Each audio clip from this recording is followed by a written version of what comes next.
Can you hear me? Oh, good. All right. So I'm just going to run into this. Controlled prostitution should be legal. I'd like to start off. I'd like to thank everyone for joining us today and watching as we debate this topic. I would like to thank the negative case, Andrew, for this opportunity. And lastly, I would like to thank Qallout for this wonderful platform. And this will lead me into my analysis. I'm going to start off with an ethos statement. My name is Joe. I'm a young budding economist in training. I have written op-eds on monetary policy for We Are Capitalists. I'm going to start off with some definitions. Prostitute refers to female, male, and transgender people voluntarily receiving money or goods in exchange for sexual services. Prostitution, the act of being a prostitute. Legalization, enforced in the court of law. I'm going to maintain the specificity of this debate is about legalizing prostitution in the United States. In this debate, the term prostitute refers specifically to people over the age of 18. My plan of action, I will try to pass a law legalizing prostitution at the federal level. Agent of action, a national convention called by Congress for this purpose. Enforcement. Enforcement will be kept at the lowest possible governmental level with intervention by the federal government when needed. As with other jobs, there will be laws surrounding this one, i.e., must be over 18, must do STD checks regularly, must use contraception to include but not limited to condoms. My value here will be consequentialism. My voting criteria for this is who has a better plan, who has better argued, and who has the most reasonable setup plan. I'm going to preview my case. I'm running a two-contention case. My first contention is a morality argument in the economic sense. It's going to be a bit complex, but I'm going to try to break it down as the best I can. My second one will be regulation leads to a reduction in sexual criminal acts and STDs. With that being said, I'm not going to roll into starting my cases that I've done preview my case, so I'm going to pass the mic over to the negative case, Andrew. Awesome. I again want to thank Joe for a great case. Look forward to debating it. I want to thank Qallout for this opportunity and just for congratulations to everybody that's in the semis and that's participated so far. Let's jump into this. I'm going to go into his just kind of stuff real quick and then I'll outline mine. One, on his definitions, I'm cool with all of it, except the one thing I want to point out is prostitution. Yes, he's saying legally he will legal it for only over the age of 18. That's fine, but I want to show that he's just showing that that's where the legality is, but we can still take into account other prostitutes that this will bring about. And then on his criterion for the round, he said better plan, better argument. I want to kind of just broaden that and say net benefits. At the end of the day, if it's more advantageous to legalize or not legalize is how you should vote. He didn't really get into his contention, so I'm going to wait for him to expound on those a little bit, and then I will refute them as necessary. The overline of my case, the outline of my case is I'm going to first show 4 impacts that negatively happen when we legalize prostitution. I'm going to show some solvency that does not happen because of his case and some turns on that, and then I'm going to give a counter plan that's better to grasp advantages. So that's my outline. I won't get into it until I kind of hear his, so I'm going to pass the mic back over to you. Thank you. I will accept the net benefit. It was really what I was driving at for the consequentialist as the value. I was expecting that value to be given to the judges as well as the audience as well. So I'm going to get into my case. My first contention, the immorality argument in the economic sense. So I'm going to prove that externalities to society ought not to be considered over individual rights and don't outweigh the benefits to individuals, even if they were to be considered. This is a transaction that is mutually agreed on by 2 consenting parties. The prostitute suggests a price and John pays it. The argument could be made that it's immoral, and so to address that, I would treat the immorality of it as an externality. First, in economics, the burden of proof of the externality lies with the one who it gets put on, and it really only exists if the marginal social cost exceeds the marginal private cost. So if you can justify that the transaction is more welfare enhancing than the cost of the externality imposes on society, then there is an efficiency criterion that is more than likely being met. So if a transaction is imposing an externality In order for it to be recognized, there has to be someone with a gripe over it. So a third party being affected by it would be the one bearing the externality. And so they will be the one who need to suggest its existence. So first they have to show there is an externality being imposed upon them by two consenting parties, who, if they follow other existing laws like public indecency, would be engaging in the transaction within the confines of a hotel or a hotel room or some other private area. So that would simply mean that if there was a negative externality being imposed on society, then the transaction itself is simply not priced at where it should be, too low, for instance, in order to reduce the quantity of transactions to the social optimal level. So the one thing you want to worry about here is the question of elasticity of demand. However, the marginal private cost and benefit, the demand and supply, determine the efficient level of services provided, and the marginal social cost and the benefit determine the socially optimal level. So what I am basically saying is that, one, we can maintain autonomy through this argument, and two, we can disregard externalities because they will be taken up within the cost for the action to happen. This includes as an economic byproduct through revenue gains, and also includes through the deterrent as using the price mechanism.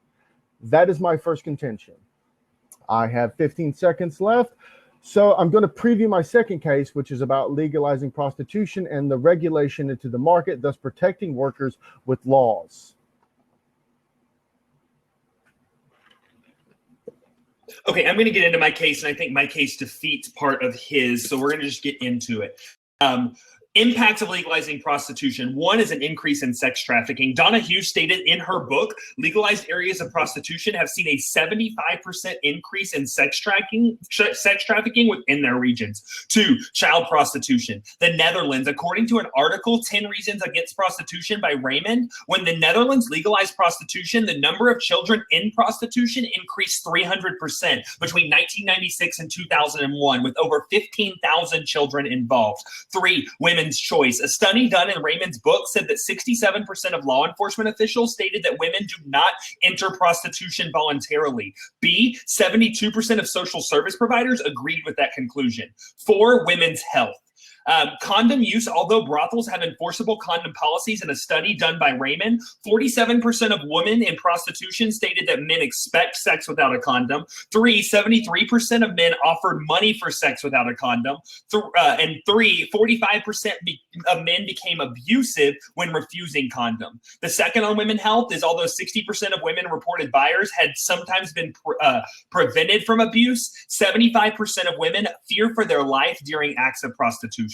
The two is the solvency on this. One, women in systems of prostitution do not want it legalized. In the article, Stolen Lives Trading Women into Sex and Slavery, Altink states in a 5-country study on prostitution, women interviewed there were prostitutes said it should not be legalized and considered legitimate work because it is humiliating, provokes violence. Once women stated prostitution stripped me of my life, my health, and everything in between. I would not wish this on anyone. Two is an increase in crime rates. In the article, The Relationship Between Organized Crime and Trafficking by Budapest Group, it states in the United States, when busting down a prostitution ring, within that ring, they were able to convict not only prostitution, but guns, gangs, and a handful of other offenses. When legalizing prostitution, we allow this same group to have more sanctuaries for other crimes. My counter plan that I'm going to enact here is currently in the United States, it's not legal to buy prostitution, it's only legal to sell. Their technical definition of prostitution is the selling of one's body. B, the United States should have equal legalized punishment for both the buyer of the prostitution and the seller of the prostitution. The solvency of this comes from Sweden. Sweden's drafted and enforced legislation recognizing without male demand, there would be no female supply. Since enacting a law prosecuting the buyer as well as the seller in 2001, prostitution, trafficking, and child prostitution was decreased by 82%. When we look to his immorality economy advantage, we're specifically going to link this back to all of the disadvantages that come and see that there's really no solution here. He's just saying that the price of the prostitution should be designated to go with the force, but who sets the price? That's never stated for or solved for within his plan. Thank you. So I'm going to go into my second contention, and before I finish, when I'm finished with my second contention, I will go through a rebuttal and a refutation of his contention. So, legalizing prostitution allows for proper regulation into the market, thus protecting workers with laws. Sex workers, their advocates, institutions like the Global Commission on HIV and the law, and a growing number of experts in health and law argue for removing all criminal prohibitions for consenting adults. After all sex will be bought and sold no matter a country's laws. The question then isn't how to get rid of sex work, it's how to make it safe for those who do it. Decriminalization would allow sex workers access to government international resources so they can better respond to threats of violence and trafficking. But decriminalization is not a sufficient enough answer with respect to the contours of the complex reality that can be mapped and with the most effective solutions developed.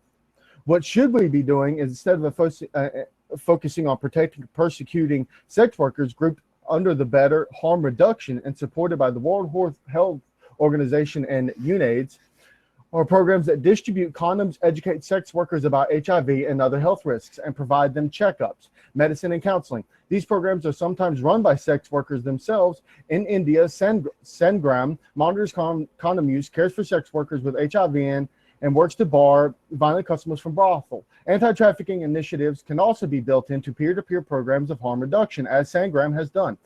Sex worker rights should be involved in a genuine anti-trafficking work because at the end of the day, they know their industry and their spaces, and they're better at it. Sangram's Meena Sarwasha Sashu told the UN agency, IRN, in 2013.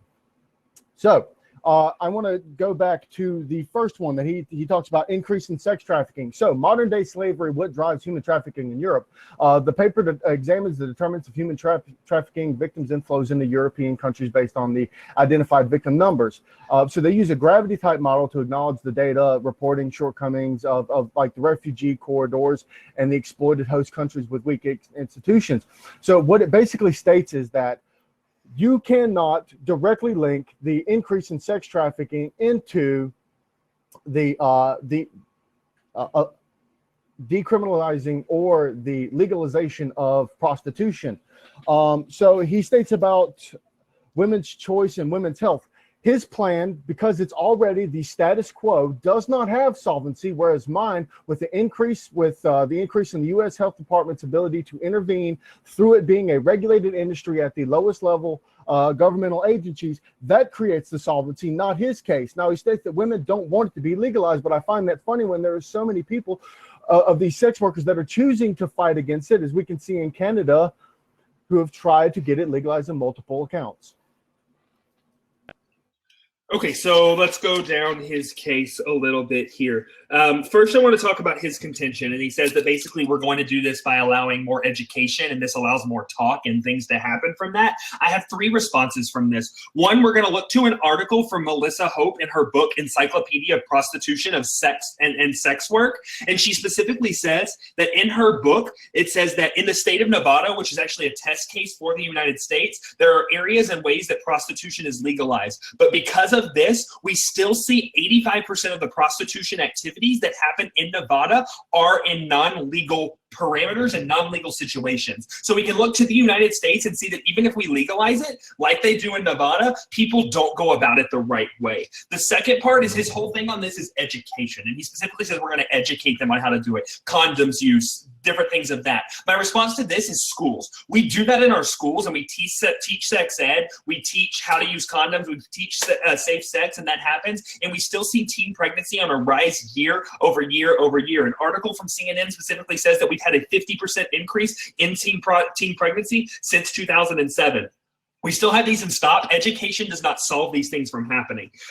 So now I'm going to go on to what he says on my case. The first, he says the gravity in refugees do not link to increase. We're going to look to an article from Miss Hughes, Donna M. Hughes, about the prostitution and link to sex trafficking that goes on to say countries such as the Netherlands and Australia have both seen a 50% increase in trafficking since the legality happened. I also have arguments from Germany and other areas over the United States. So there is a direct link when you see in 4 different case studies legalization of prostitution and then an increase in trafficking. That's not an isolated situation. I've given specific numbers and situations of where this has been a cause/effect situation.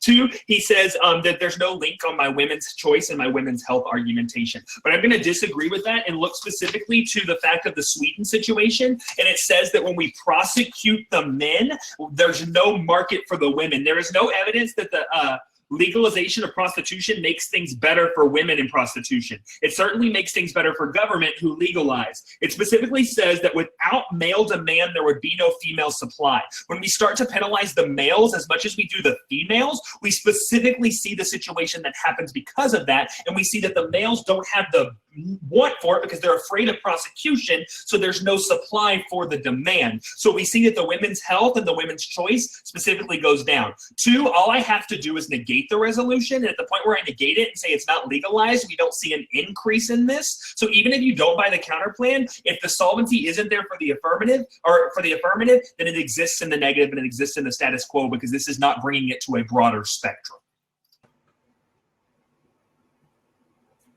Okay, thank you. So I want to make a statement about, real quick, about increase in sex trafficking. You gave 4 points. I gave a meta-analysis study on the entire European region, but that's also not the only one. So we have to, the Bureau of the Dutch National Rapporteur on Trafficking in Human Beings and March 2005 report, Trafficking Human Beings, third report of the Dutch National Rapporteur, stated that it is possible that the THB is increasing in the legal and non-regulated, non-controlled areas. If this was the case, it still cannot be assumed to the extent of the THB is now at the same or even above the old level that it was before then the ban on the brothels was lifted. It is in fact likely that this is not the case merely because of every client is keen to get involved in the secret prostitution sector. So what this is stating is that it's hard for someone to say that these increases in sex trafficking have anything to do. There's no proper link. That is pure correlation, and it's not even one that's foundational to the overall meta-analysis that we've seen. Next, so we talk about in Germany and New Zealand, where sex work is legalized, occupational health and safety laws protect sex workers. Correspondingly, as brothels also screen clients and use credit cards, violence has decreased. Sex workers there can report instances of violence and harassment. The perpetrators are held accountable. That creates solvency to the part of where he was talking about women's health, where they 47%. And then we go to the no condom argument, right? So the no condom argument is one that's built into the law that I've created, that I'm trying to get passed. So if a person is choosing to not use a condom, they cannot do that legally. If they choose to do an illegal action, therefore they are going to take the ramifications of that action. I myself cannot control every single human being, but I can build a law that restricts that statement. Plus, it also doesn't fix the status quo, which you were still hanging on, which gives me the solvency here, not the negative. An increase in crime. So you stated that there's an increase in crime when they bust up these local prostitution rings and they find drugs, and that if we legalized it, the drug runners would already move in there. But that's not necessarily a problem. If anything, that builds an easy way to get into this, to split that up and to get rid of that current objection. So if we legalize it and we bust 10 brothels and we build 100, and 10 of those take out those sources of violence, drugs, and crime, therefore we have made it better. It is not a net negative that we do that, and it should not be considered a net negative within the voting criteria, as I said, for consequentialism. Okay, going back down the flow here and trying to clean a little bit of this up. We're going to go back to the condom argument in this sexual education situation here. And one on this, he says that, again, the condoms in the situation that happened. You're going to look to my women's health argumentation, and you're going to look the statistics of what's happening currently in this area. 47% of women in prostitution, whether it be legalized or not, stated that men still expect sex without a condom. 2, 73% of men offered more money for sex without a condom, and 45% men became abusive when referring to condoms. He says we're going to make it illegal without condoms. One, my argumentation on that is it's still happening without. So therefore, he doesn't get solvency when I can prove that 73, 47, and 45% of men are still asking, forcing, and partaking in non-protected sex. Then we're still going to have this illegal situation that's going to happen right now because the men are specifically going for that. But and they're not the ones that get in trouble for it. It's the women, the people selling their body. When you look to my resolution that says it's just as illegal to buy as it is to sell in my counterplan, you see that the men finally have some legality and some reasoning for seeking out this people. He can't claim the condom argument because it happens right now regardless. Back to the sex trafficking situation that he touches on here, he specifically says that his meta-analysis happens and this THP increasing and there's no direct correlation. I don't find it coincidental in 4 specific scenarios, Germany, the Netherlands, and Australia, that this is an increase. He can say what he wants, but I gave the numbers specifically showing that. Meta-analysis doesn't trump real-world happenings. Real-world happenings show the moment legal prostitution was legalized, to keep up with the demand, sex trafficking happened. That's going to, again, cross some illegal and some different things that happen in this situation. Then he goes on to my crime argument. And he says on my crime argument that the solvency doesn't exist because when we break these up, we'll find that. That's not the point of the argument, and I think he missed that. It's the point that at the point where we make these brothels in place where this things happen legally, right now they're looking for prostitution. And when they find prostitution, they're looking for these different scenarios in that same corridor, in that same happening. At the point where we make it legal, the cops don't have a reason to just go break down the doors and find these. So where you look to the other illegal acts that are happening within these brothels, within these prostitution rings, and within these things, they have a sanctuary that the police don't have a probable cause to now go knock down. So this other illegal violence, drugs, guns, things that exist can continue to happen. And that actually will be able to see an increase in that because they're kind of protected within the brothel. So because of that, I see that all the reputation on there, and we'll get into my cleanup in my next speech. Okay. So I do want to point out that so far the negative has built this case specifically around women. And I do want to state that over 20% of prostitution is male. So we do need to say that. And secondly, he stated consistently over time that he wants to go away from the status quo into his plan and have higher levels of attack on the men who do that, who buy it. But the thing is police programs in the United States specifically go after men rather than the women. They do not go after the prostitution. They go after prostitution rings, but they use the men and they try to attack the men who buy the prostitutes to limit that supply, or to take away the demand from the supply. But the problem is we have Say's law, which builds that if there is a supply, there will be a demand, which is an economic principle, which is one that I think refutes that argument. Next, he talks about, again, the violence with the women's health. And I gave you already, I gave you what the Sandgram in India had done and how that had fixed that issue. But I'll also give you another one. Senegal has decriminalized sex work and made it legal and implemented a registry of sex workers associated with healthcare services for sex workers and the family. The system is credited with contributing to the decline of HIV prevalence, which goes back to that women's health issue. Now, when we talk about these women within the system that the men are being violent, so the 75% of the men that are being violent because they're not going to put on a condom, that can be dealt with on hand by security within the brothel or by the woman themselves. There's plenty of work. There's plenty of sex workers in the United States that do sex work that do not have violence. And then I go back to that Germany and New Zealand where they have legalized it, and then the occupational and health safety laws. But I do want to make a statement again that attacking his plan, that it's not necessarily, it's not anything from the status quo, and it does not have solvency. He wants to attack the solvency of my plan, but the problem is, the statement is that since I have that regulation leads to that solvency. He says that it will build a place where the cops cannot come in without probable cause. But that is not to say that at that local level will not build into the law itself. I'm only legalizing it federally. What a county or a state level wants to do with that is up to them. And I see no reason why they would not come in and change it. I'm going to pass the mic. Okay, so let's get into this a little bit here. So first off, we're going to talk about the women's health in that situation, and he gives all these specifics that happens in other countries in different situations right there. But he's refusing to address the one study that I gave here in home, the Nevada situation. At the fact that there is a legalized prostitution situation, I've shown you how 80% of the prostitution that still happens in Nevada is illegal. So what I'm saying through this argumentation is even if you legalize it, you don't stop the problem. So you still have illegal prostitution happening at the point where there's no solvency for his case. At the point where I've given you an actual study in the United States that shows that this happens and that this continues to happen, and even though it's legal, they do it in illegal forms, illegal statures, and illegal places. We see that there's no solvency from the case. That's a specific, forget all of the ones that I've given or the ones that he's given from international. I give you a U.S. specific example of how legalizing prostitution does not stop illegal prostitution, and we still have the harms that come from this plan.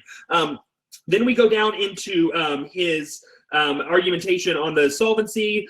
He says that, again, we're getting into this crime debate and that crime situation. And we see that through the crime situation, he's saying that there's still doesn't exist because they can still come in. My argumentation on this that I think he's missing is we are legalizing sanctuaries that don't give the reason. We see crimes that are led to and stem from the busting of a prostitution ring. And when we legalize that and give these brothels this space, it gives them more opportunity to hide behind closed doors. Then he goes to the solvency of my case. Here's the problem with that. He's never attacked the solvency on my case. I gave a specific example of Sweden. He never refutes the Sweden argumentation about how I specifically said that there was a decrease of 82% of illegal prostitution, trafficking, and child prostitution. At the point where he doesn't touch that solvency, I show the solvency where it's worked in another situation. I've shown an 82% decrease in that situation. My solvency does exist. I'm going to pass the mic, let him finish up, and then I'll do my voters at the end. Okay, I'd like to thank everybody for watching this. I would like to thank the negative case, Andrew. I think we've laid out some really solid arguments. I hope that everybody here watches and takes in everything that we've said.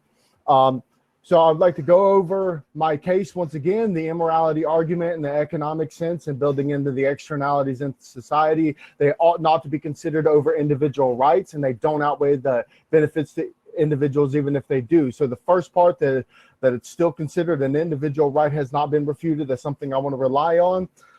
Secondly, the legalizing prostitution allows for proper regulation into the market, thus protecting workers with laws.